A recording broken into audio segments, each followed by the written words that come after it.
Esther chapter 6. That night the king could not sleep. So one was commanded to bring the book of the records of the Chronicles, and they were read before the king.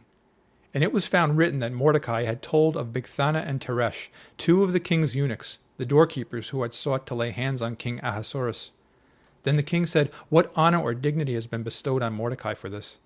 And the king's servants who attended him said, "Nothing has been done for him." So the king said, "Who is in the court?" Now Haman had just entered the outer court of the king's palace to suggest that the king hang Mordecai on the gallows that he had prepared for him. The king's servant said to him, "Haman is there, standing in the court." And the king said, "Let him come in."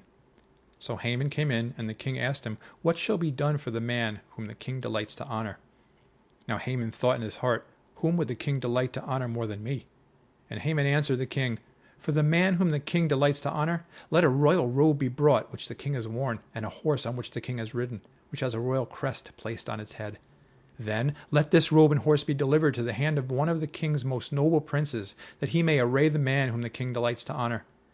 Then parade him on horseback through the city square, and proclaim before him, 'Thus shall it be done to the man whom the king delights to honor.'" Then the king said to Haman, "Hurry, take the robe and the horse as you have suggested, and do so for Mordecai, the Jew who sits within the king's gate. Leave nothing undone of all that you have spoken."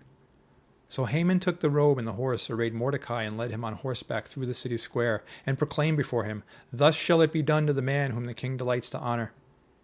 Afterward Mordecai went back to the king's gate, but Haman hurried to his house mourning, with his head covered. When Haman told his wife Zeresh and all his friends everything that had happened to him, his wise men and his wife Zeresh said to him, "If Mordecai, before whom you have begun to fall, is of Jewish descent, you will not prevail against him, but will surely fall before him." While they were still talking with him, the king's eunuchs came and hastened to bring Haman to the banquet which Esther had prepared.